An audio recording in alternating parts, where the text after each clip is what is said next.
Okay.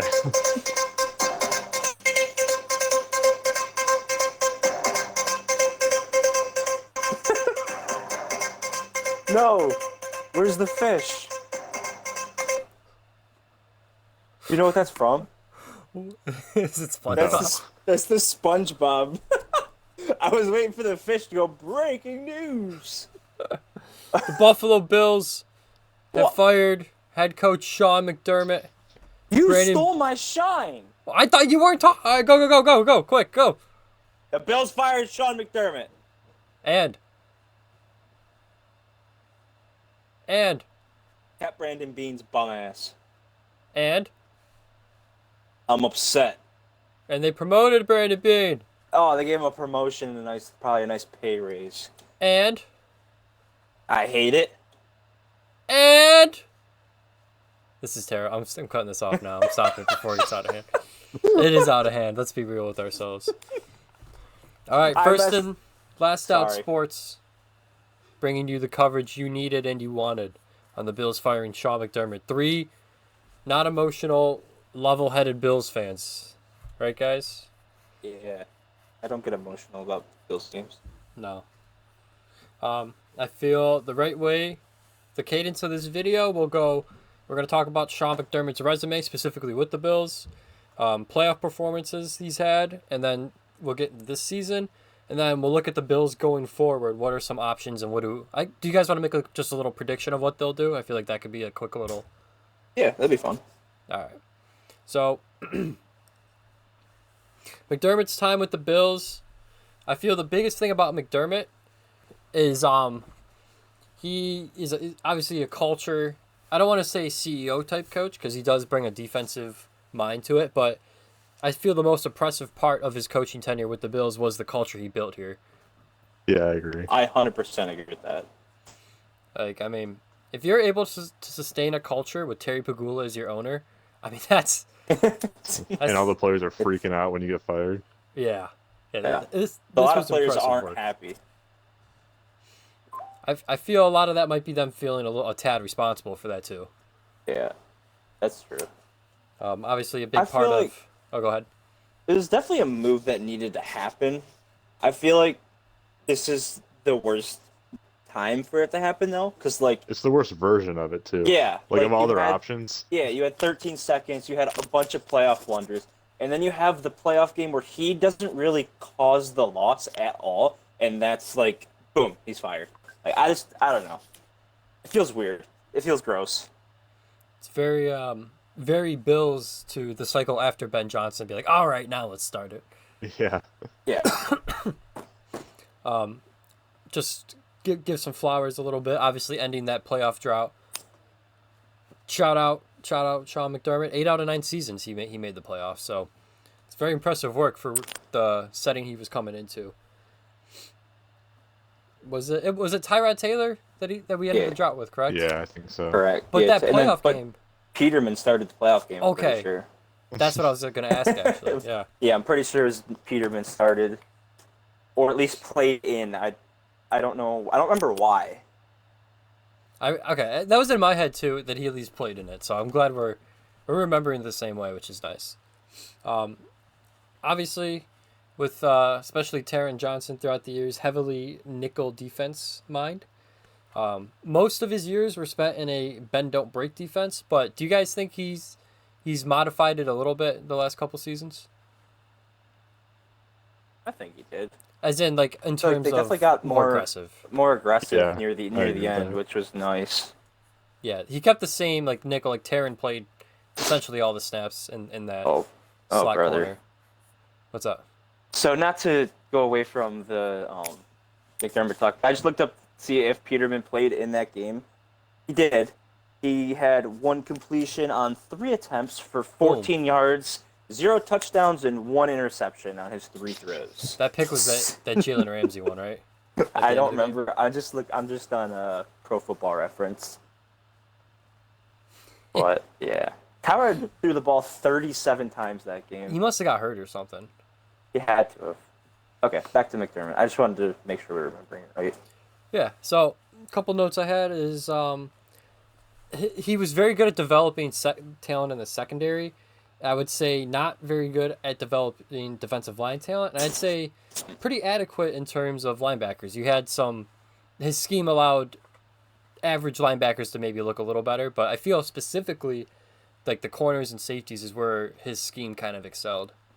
Yeah, He definitely. flourished with the safeties, getting everything out of his safety. Micah Hyde, Jordan Poyer, even like Cole Bishop. You look at this season, we Cole were all Bishop calling this for this guy's season. head. Literally, the week 1 we were upset, and then after that he flipped it around. And he played like lights out, in my opinion. Yeah, that was great work. Now where the hot seat really begins is with his playoff performances. 8-8 in overall playoff games. Obviously, you look at that first year without Josh Allen. That's one loss with Tyrod and Peterman. But the rest of that, you're essentially going 500 with a top 10 quarterback of all time. So maybe some lapses on the other side of the ball, which is what he's known for. Sorry. The Bills. Correct me if I'm wrong. It was 2 AFC championships. That's where we capped out. Correct? Yeah, both versus Yeah, I think the so. Chiefs. Okay. Yeah, Yeah. 2020 and then last season. Okay. And then if we're looking, oh, go ahead. I don't think the 2020 one was particularly close. I don't remember the score of last year. So 2020 was when we were just kind of on the rise, and we were like, oh, we made the AFC championship. Like, look at the Patriots season. That's kind of what we had. And then we obviously lost to the better team. Josh Allen threw the ball at Alex Okafor's head on the ground. Remember that? Yeah, I remember that. Last year was only a 3-point game. Yeah, no, I remember that game was quite close. That was the missed field goal, wasn't it? No, that was two That was years 2 years ago. ago in the divisional. Last year was So the much, push so didn't many count. Chiefs losses, man. Yeah. Okay. Last year was the Kincaid, blunder not catch thingy. Couldn't catch the ball. Last 6 playoff games, we've got 33, a little over 33 points per game allowed. The defense ranks 29th in defensive success and 27th in EPA per play. Ryan, did you write this one? Because I saw you cited a reference. I here. did not. Really? I wrote this one. Yeah, look at me go. Dude, I didn't think you or I were. Okay, go ahead, Austin. Let's hear what you got on this. That's all I had on it. You read it. It's a good stat. And then outside of Denver, his top 10 quarterback of all time talent has put up historic numbers in the playoffs. Yet they're constantly always in those shootout style games. Obviously, you're playing better teams in the playoffs, but still, if you're a defense guy, you're expecting better in the playoffs from your defense. Now, moving into specifically this season, we'll begin really quick with the regular season. That is, I think we all agree on this. The roster talent was not where it should have been. Like 100%. and this was for this year, and in my opinion, last year too, because if you look at the national view on the Bills last year, is that they were entering a retool type of year. Mm-hmm. But you have a god at quarterback, so you made the playoffs, and then I think Brandon Beans is like, okay, let's do that again. Let's just keep running back the same mid roster. You don't need much. Don't need to add no wide receivers. We'll be all right. And then we're bring gonna go back- yell at the local radio host. We don't need wide receivers. Quit bitching. Shut up. I feel, and I want to know if you guys agree. Do you think this team had good effort in the majority of their games this year? I think so. Yeah, I'd say so. That's the one thing I loved about him. He always got the best out of his players. Yeah, even some lesser talent Jordan Phillips had 10 sacks one year. that was insane. I Like- remember that. Then he got a 3-year deal and did nothing with the Cardinals. And then we brought him back, which he didn't do great every other time we brought him back of the 4 times he came back or some shit like that. But He went up there and he hyped out the crowd. yeah, wearing his parka under his jersey. Yeah, that's funny. And I liked something you said there that I don't know if I wrote this down. The fact that we have to bring back veterans that have fizzled out of other teams multiple times, that's a sign that your roster is not what it should be. It's crazy. Guys, we had Shaq Lawson on this roster this year. Shaq Lawson. Did we really? Yeah. Yeah, earlier on. Oh, practice squad. And then I remember now. Anyways, and then obviously in this year where the other top AFC QBs weren't there, this team, if we had the 1 seed, you don't lose 2 wide receivers to an ACL last week, and you're playing at home and not in Denver, which I think that really made a difference in that Broncos game. It definitely made a difference. Cam Lewis was cramping. We sub him out one play. So Cam Lewis got subbed out. 1 play, Darnell Savage gives up a touchdown. Trey White's out 1 play. Dane fucking Jackson comes in, gives up a touchdown. Yeah. And what the fuck is Dane Jackson doing on the Bills in a playoff game? One of those players, Dane Jackson, is a retread veteran that we just brought back. Who wasn't particularly great in his first stint either. No. But let's bring him back. Okay, good. No, you're good. And honestly, if we're down to the point where Darnell Savage is out there, that's safety depth issue. If Cam Lewis started, first of all, Cam Lewis was at least okay, I feel. He did his job. Better than Darnell Savage. And then, anyways, I like this last point, whoever added it. Allegedly had a meeting with Bean and Terry a few weeks ago where he called out the lack of talent, and these 2 idiots thought he was wrong. It's insane. That is... And we'll quickly go over the postseason. I know we pretty much just talked about it. I thought, and I want to know what you guys think, defensively, the play calling versus the Jaguars, what did you guys feel? I thought it was one of McDermott's better games of the year, to be honest. I mean, they still got their points, but I wasn't, mad at the TV whenever we were on defense for the entire game, which has happened in the past. And little things that he hasn't always done, like he was quick to challenge that Trevor Lawrence 4th and 1 sneak. Usually he hangs on to that flag and doesn't throw it. Yeah, so I mean, I guess that's a little showing of growth. One thing I did note is I saw a lot of debate about kneeing the ball when you had a minute left and then taking just 3 shots. I said it was questionable. I get why they didn't. Just if you need the ball and don't score on 3 tries, you are going to be. That's if you need the ball and don't score, and then you lose that game because you took a knee or 2 knees. That's a worse way to lose than how we did in Denver. Yeah, in my opinion. No, I 100% agree. So I get it. I just put questionable because I saw a lot of people saying, either way. And how do you guys think, as a coach, he performed in the Broncos game? He didn't lose that game.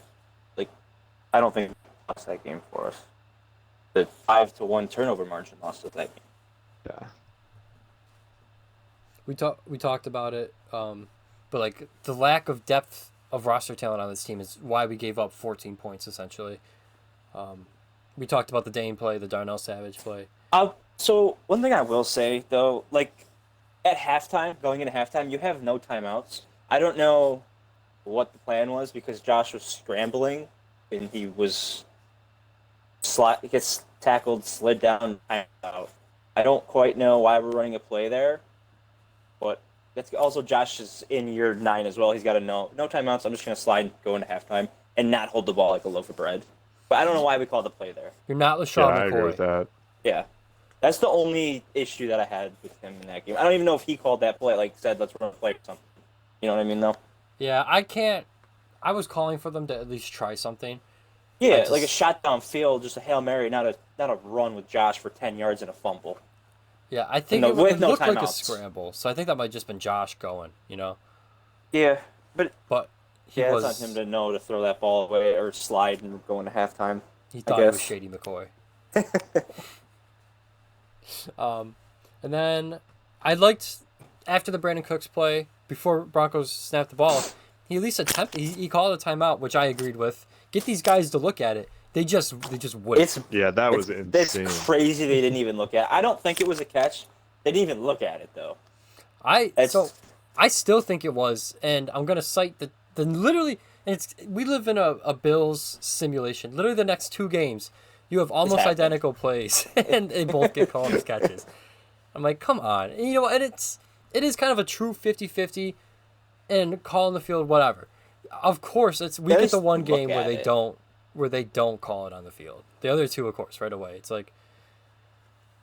it was just frustrating. But I'm glad he at least tried to slow it down. I would have used a timeout there too, just to get them. And like you said, look at it. Yeah, I think that's my biggest part with it. And then I have in the post game, he stood up for Buffalo. And in the moment, I kind of thought, is this guy just saying this to save his job? But I don't know. I obviously maybe because he got fired 2 days later, but I feel like he genuinely felt that way. I just feel maybe it's a tad, I don't want to say dramatic, but I feel like he just hasn't really ever said anything like that, and maybe he knew he was on this hot seat, and it's like, okay, I think he knew he was gone because he He lost. was definitely knew he was on the hot seat. I feel like he always is for Buffalo too. Like maybe not outright like that, but he always was very complimentary of like Buffalo, the fans, everything. Yeah. I mean, he did that press conference, and then I'm pretty sure afterwards he called in on his own to the radio and went He called on a tangent. what's his name? Buffalo News. He called Jay Skorowski or some shit like that. I saw a tweet. Yeah, so it's definitely I couldn't tell. I'm sure obviously he felt that way, but I couldn't tell if maybe he was putting on a little more trying to save his job with what he was saying. But I don't know. That's just something I was thinking about. He did sound like a little different in that press conference compared to other ones. So I think he definitely knew it was most likely over. It almost felt like a movie scene. Like he was.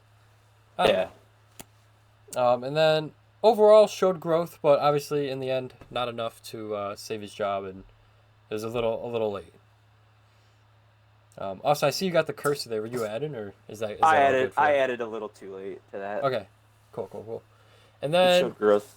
You're like 5, 6, but 7, 8, 9's a little late. understandable. And then this is where I'm really interested. This is where I think we'll get some good, quick conversation. Going forward, Brandon Beane was not only retained but promoted, including current head coach search run by Beane, Pegula, and what do you guys know about this Pete Gwelly guy? Is he the He's like COO or whatever? Yeah, he's like the head business guy for Terry. He's on the radio a lot, I'm pretty sure. I think I'm thinking of the right guy. Truthfully, Yeah, I I'm not think very you are. familiar with him. I see him on Twitter a lot. He tweets about the Sabres too. I think. Yeah, It's- that's him. Because he's with the Pagula, like their business, not the actual Bills. Yeah, he like basically runs the two teams for Pegula, like the business side. Like the PSE or whatever? Yeah. Sports. Yeah. Okay. He's like the COO of that or something. For Okay. sure. So, and then we hop right into some candidates to replace Sean McDermott. So I think Well, do you want to discuss Bean for a little bit? For a minute? I know it's not about Bean, but just go kind of ahead. just It plays a big No, role. I still feel like he can save face somehow, some way. If he nails the coaching hire, if he figures out a way to fix his fuck ups on the roster, it's going to be a lot. He's got to nail the next draft class, obviously. Maybe make a couple trades in the offseason. I feel like he could save face. So, because it's crazy too. He went from being like big baller Bean to the villain in 2 seasons. I feel like he can get back to how we used to view him. But I feel like it's going to take a lot of work. Yeah, I feel like Bean over the past 3 days has gone from like he was probably a little overloved, but now he's probably a little overhated. Even though he's definitely in the wrong for most of the stuff, it's just like there's basically just hit pieces about him coming out now. Yeah. It's kind of like him and McDermott did a whole flip. Like everyone's like, oh, we didn't want McDermott. Like everyone was complaining about McDermott every offseason. Like, oh, he's got to go. He's got to be on the hot seat. And now that it actually happens, it's just a whole 180. Like, yes, it was time. It's just weird how it just played out and everything flipped. You know what I mean? I think the flipping came from, it looks like Bean kind of snaked him a little bit. He definitely did snake him. Yeah. There was definitely like a power struggle in the end. Bean definitely snaked his way into winning that power struggle. So I think that's a. I think that the radio call in the beginning of the year also turned people away. That's where I first started having some like. It's just unnecessary. Yeah. Like, that's over extreme in my opinion. Like, do it after not on live radio. I don't know. Just crying. Especially with the shit receivers that were on the team at the time. No offense to the Bills receivers, you're not listening to this, but majority of you. Shout out Tyrell Shavers. I love Tyrell. And I think a big area of the flipping is, like I said, the snaking. And the last 2 to 3 years, a lot of these moves have been just very questionable. Well, I agree on that. Some of the contracts are insane. You're never gonna get anywhere when Dawson Knox, you're supposed to be backup tight end because you drafted Kincaid in the first round, is your fourth highest cap hit on the team, I believe, or fifth. Either of those is still way too high. It's Yeah, I mean still that contract insane. was insane when it happened before we even got Kincaid. They paid him in that summer and then drafted him immediately. Yeah, Dawson. Holy shit! I just looked it up. That is terrible. He is your fifth highest paid. Oh my god, the sixth one's even worse. So Dawson Knox is your fifth highest paid player on the roster at $18.6 million in cap hit. Your sixth highest paid is Josh Palmer, making 11.8. And your third highest paid is Stephon Diggs' dead cap. Yeah. You have Curtis Samuel making 9.7 against the cap for his none of 1 those game a have year. worked. None of those have worked. Just insane. Yeah, so I mean, I get what you're saying. He can turn it around because the beginning of his tenure, I thought, was really well executed. Oh, 100%. He's kind of burnt whatever PR bridge he had, and he's not exactly backing it up with smart decisions on the team. No. Not at all. But it all begins, saving this face begins with nailing the head coach hire. And I'm just going to name the offensive minded, then defensive minded, and then I would like to just have us talk about them, who we would prefer. And then I think we close up by saying, or we can work this into that conversation of who these guys have already interviewed with and do we have a real chance. So I'm just going to name off the offensive candidates. Brian Daboll, Joe Brady, Clint Kubiak, Davis Webb, Grant Udinski, Cliff Kingsbury, Mike McDaniel, and Nate Scheelhaas. Defense is Chris Shula, or defensive minded is Chris Shula, Matt Burke, Brian Flores, Jesse Minter, Aiden Durd. And then I think that's all the names. There's Clint Kubiak's brother, Clay Kubiak, is also interviewing for jobs. I don't know if they're head coaching jobs, though, but I just see him. Then obviously guys like Halfley, Harbaugh, Salah, all those guys are already hired.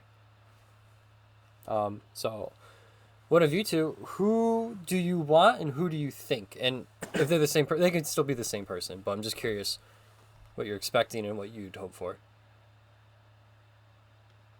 Well, it's good. I don't think they're going to go defensive minded.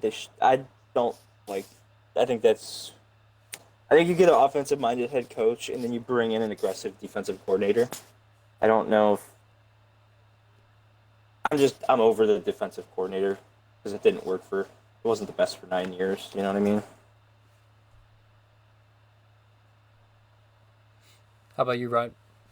Yeah, I agree. I think I'm on the bring in a younger offensive head coach and then bring in an experienced defensive coordinator. I agree that should be the strategy. What worries me is they named the reason for firing a McDermott is we want a new leader. And it wasn't, maybe, like I said, we have this press conference tomorrow that we don't know what they're going to say. This could look dumb. But it wasn't anything relating to the style of football. It was like, okay, we need this person out of here is kind of the vibe I got. So, Which is crazy, in my opinion. it's a wild explanation. I mean, I get the messaging probably went stale after, it's a long time to not be winning. The messaging probably goes stale. That's they respect the hell out of them, so it's a crazy reasoning. Yeah. Okay, so Austin, who would you like, and who do you predict? And like I said, they can be the same person. I got my top three are probably Kubiak, Daboll, and then those are for head coaches. But if I was gonna bring in an OC off this list too, I feel like McDaniel or Webb would be pretty good because Daboll's got rapport with Josh, so does Webb, but Webb doesn't call plays and he's a quarterback's coach, so making the jump to head coach is kind of crazy. Don't know how he's interviewing for head coaching jobs. I like your thought process. Those are my guys. Yeah. Now, is that what do you predict if you had to guess? I'm going to assume it's probably going to be Daboll, if I had to guess. It's the safe choice for everything. Okay, Cool. How about yourself, Brian? Yeah, I agree. I think I like Kubiak the best to be the head coach. And then honestly, any of the five guys we have listed for the defensive-minded coaches, bring in as DC. So But that's If we, go ahead. 'cause I was gonna say I was at work. I saw something about. I saw you guys text about everyone clearing out. Did we fire Babbage and all that? I The didn't see release? anything. I didn't see anything about that I either. They're don't- probably just waiting for whoever they hire to do that. Gotcha. Okay. I would say unless they hire him as head coach, Joe Brady's probably gone. I would assume he gets. I would hired assume somewhere. so. He's getting a lot of interviews. He got a second interview with the Ravens as well, or he finished it that. today. Okay. Yeah, you got one with the That's- Cardinals today too. Yeah, that's also they had that hit this afternoon as well. No. I wouldn't be upset losing Joe Brady. Yeah, I'd like to get different eyes on this whole team, to be honest with you. I feel like if they bring in an offensive style coach, they're gonna call plays. It'd be nice to have a shake up on offense because the style of offense was so predictable this year. You literally had players after the game, other opposing teams say they ran the same play 7-8 times. Yeah. That's not. It worked. How long is that gonna work for though? I agree. Ryan, is that what you predict, or do you predict it'll go a different way? That's just what I would hope for. I think I wrote in there that based on how Pagula runs the Sabres, I think they're either promoting Brady or they're bringing Dabble back, like they brought Lindy Ruff back. Oh. And so, of the two, do you have a preference for Brady or Dable? Not really. I guess I would say Dable just because he has 10 games or whatever it's of head coaching experience, but they're pretty Brady? similar to me. Joe Brady was a head coach in the league before, wasn't he? Was he Yeah, actually? but I he was didn't He know played that. for Panthers. the Panthers. They sucked. I'm pretty sure. There They were were some brutal. dark times. Yeah, this was pre-Bryce, I believe. They were. That- I think it that was is the why they year got to Bryce. get Bryce, and he got fired. Yeah. So he did. Was he the head coach though? I think I'm pretty sure he was the head coach he's at for worst the their Panthers offensive because he was the LSU OC, and then they hired Yeah. him straight for. Maybe he was their OC. Because wasn't Matt Rule the coach there? Yeah. Okay. Yeah, he was the OC. Sorry about that. Because Brady came here as a passing or a quarterbacks coach first, and then got OC, right? Yeah, he was OC from 2020 to 2021 and was fired mid-season. Gotcha. So, what I would like is, I think first and foremost, I would like Kubiak for the coach. I feel his scheme of how he still prioritizes the running game will work really well with the fact that we have James Cook, and some of his passing concepts, I think, are a little more aggressive, not as conservative Vertical. as Joe Brady's. Yeah, forward. That's the perfect way of saying it. So I think he's the top offensive head coach. I hope that's kind of where this goes. And then Austin, I didn't even think about this, but I really liked when you said it. Is Davis Webb, bring him over as a promotion to OC? Yeah, I like that Familiarity. too, yeah. Because Yeah. him and Josh are super close. Like he was in the quarterbacks for 3 years ago. 3 Yeah. years ago. I remember He's not that, calling yeah. plays right now, so like him interviewing for that Ravens head coach and the Raiders head coach kind of crazy. But I feel like he's a quarterback coach, so making the offensive coordinators a jump. You get him and Josh in the same room, so they've got like the rapport factor. Yeah. That's why I feel like they're probably gonna go the Dable route or like one of somebody Josh knows, just because like the familiarity with each other. Yeah. I I don't really know like if they his- should, but I feel like that's what they will do. Sorry for cutting you off as well. No, you're good. And like what Ryan said, if you look at what Terry's done with the Sabres, that's really what most of it's been. So I just think don't want to it's- see Joe Brady get promoted. Yeah. Yeah, that's Just wrong. gonna If I had throw to that. pick between those two, I'd go Dable. Because that Yeah. team was better during those years when he was here. Like, Joe Brady's offense got Josh the MVP, but I'll watch 8 picks if I don't have, or 8 to 10 picks if I don't have to watch screen, run, screen, run, screen, deep shot to nothing, screen, run. Yeah. Yeah, so I think Webb is an OC. If you can get it, you've got that leverage, like you said. I would like that paired with a Kubiak. I would also like to say I'm really intrigued. Now, Sheil Skielhaas, I'm not saying this right. I've never heard this guy's name. Yeah, I have Is no he- idea. He's not their OC. Is he their passing game coordinator over there in LA? Yeah, he like draws the plays, but he doesn't call them. So he's another one, like kind of like that Davis Webb. If you can get this guy in the building, a guy who's been under McVay, drawing up McVay's plays, I would really even. I don't think I'd hire him as a head coach, even though he's getting double interviewed by the Browns. He might. If you can get a guy like that. Now Kubiak is also from that McVay Shanahan kind of. I believe he's kind of from that tree or someone in that Yeah, family. I think he is. I know he's got a lot of His family who's dad also was coaching. Kyle Shanahan's dad's OC, I think. Okay, so there's definitely some familiar. Those are the best offenses, and can kind of survive some roster talent deficiencies because it's a good scheme. I would like to get a guy like that in. So if you get Kubiak coach, this guy OC as well, I would be pretty happy just getting a guy like that in the building to show what a better offense has looked like. Another interesting is Grant Udinsky. I don't think we'd hire him as a head coach. It intrigues me that could be. He's 30, right? Like he's young, offensive. I don't know if his exact age is 30. He's very young. He is very interesting to me. My personal belief on like stuff like that, I don't think they're gonna take that He route is 30. because Guy's 5 years older than me. I don't think they'll take that route of like the young, non-experienced guy solely because if you don't make it back to where you were with McDermott, this whole thing is a failure. Because then Bean's most likely going to be on the chopping block. Your head coach isn't brought in by your new GM, so I feel like they're gonna bring somebody in with at least some experience, if that makes sense.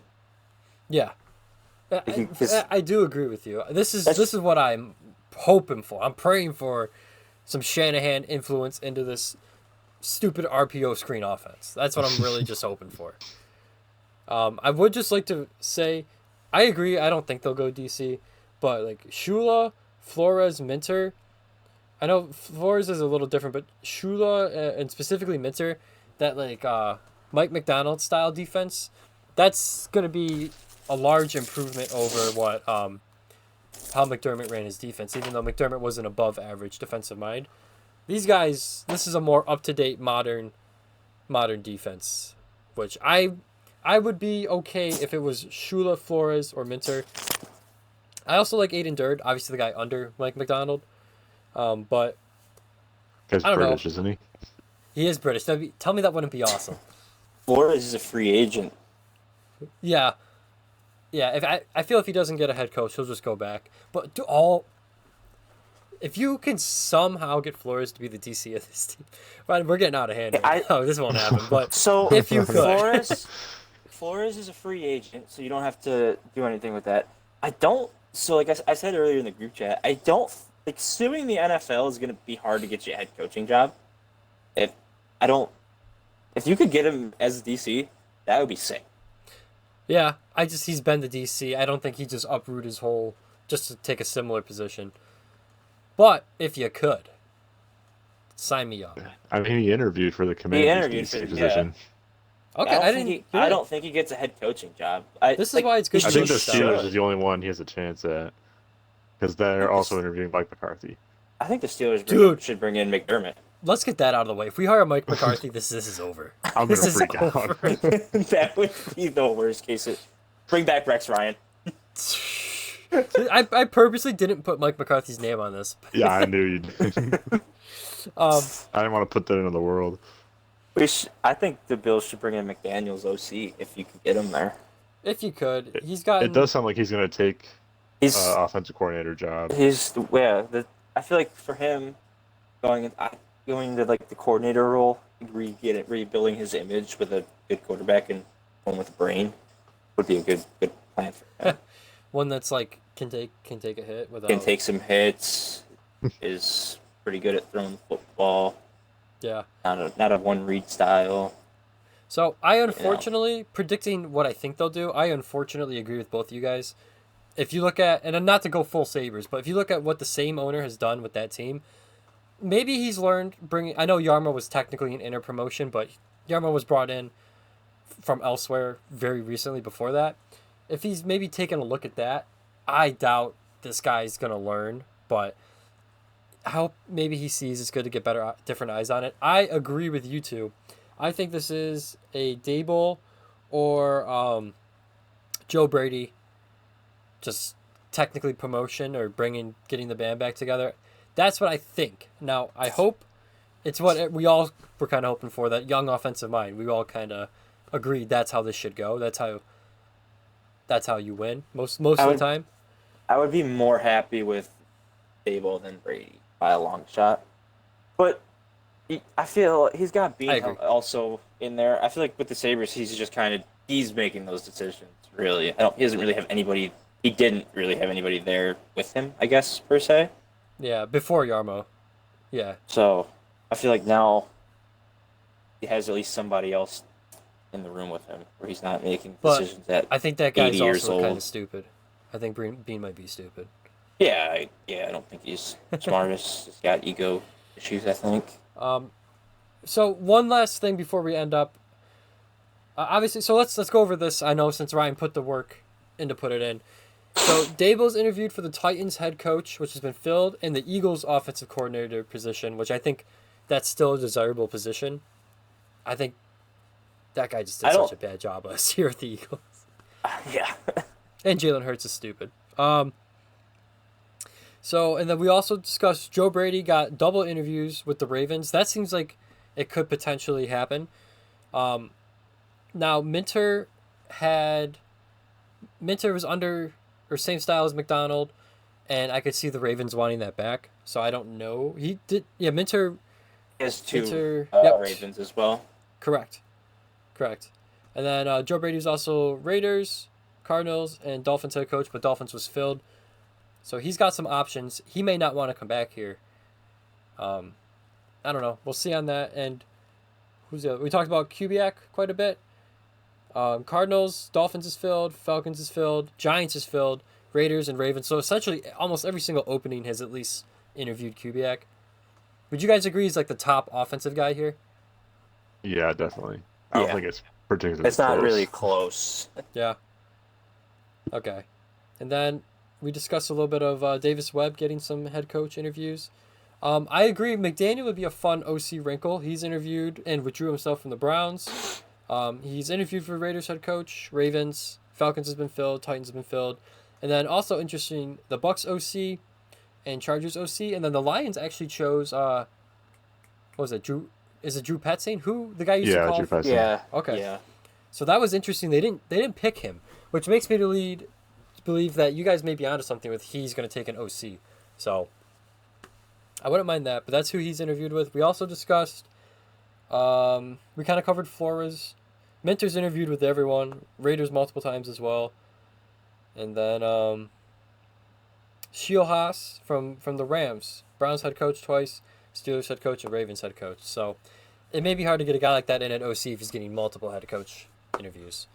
So not to just fully take away, but I felt worth covering that these guys that we're talking about, it's not just, hey, you can go get him. It's you got to go win him. So. Yeah. The Ravens are going insane with interviews. If you go look at their Instagram, they post every time they have someone in for an interview. It is insane. But you know what? I get it. Like, let's go. Oh, yeah. That's what they should be doing. Yeah. Did you see any videos of the Ravens owner in the one press conference or whatever? He was just throwing shots left and right at people. Was that the Ravens? Yeah. Yeah. The Ravens owner. My favorite question was if Tyler Luke made that kick, would John Harbaugh still be For another week. He goes for another I week. was like, God damn. That's the one. That's the one I was highlighting with throwing just shots. No, that's a good call out. So far, the Ravens have interviewed 16 people for their head coach job. Jeez. Doing their due diligence, I guess. Yeah. I think you got like one of the 16 already. I feel like this is 40 minutes. I feel like we actually got. I like that how deep we got on going forward. We did a good job recapping McDermott. Is this the end? Is this the end, or is it still in the video? So we're still going. I was gonna ask you guys before we ended it. Did you guys want to cover anything else, or do you think we did all right with what we were looking to do? I think we covered it pretty well. Yeah, I think so. Okay, cool. I agree. I think I feel like us three, not always, but especially right now, agree on what we should do and agree on what we're expecting to happen. Yeah. Yeah. So that's scary. I kind of want my expectation to happen. I don't know. So I don't hate it. Like, first of all, I agree Dable over Brady if we're gonna go this route. I wanted when Dable was getting head coaching interviews, I wanted him to get promoted and Sean fired. Then is what I Yeah. wanted. I get it, and I don't hate. I just, as long as it's not Brady, I won't hate it. Yeah. I wouldn't really like it at all if we just Or promote Davis Brady. or Webb.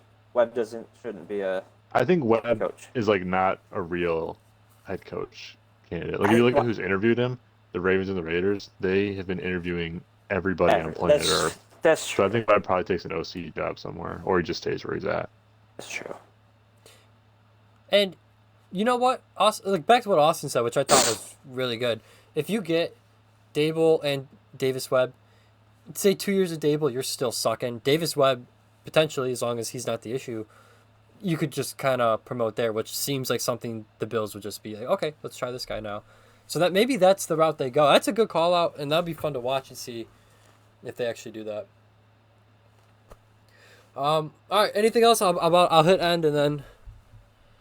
Unless Is it weird? I'm good. Is it weird to feel like scared of the future, like what's gonna Yeah. happen? No, these guys could go This full is Terry Sabres. Pagula, Austin. I'm kind of terrified. Like, Do you understand? Is this the end of the Bills as we know it the last couple of years? It could. Like, are we just gonna suck now? These guys could go full Sabres. If you piss Is- Josh Allen off enough, Is Josh we're gonna like screwed. request a trade? He's gonna retire, pull a luck.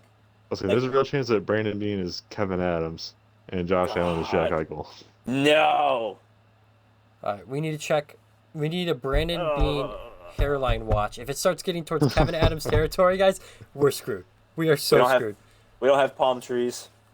Shit. Ah, It would be the most Billsy thing ever, though.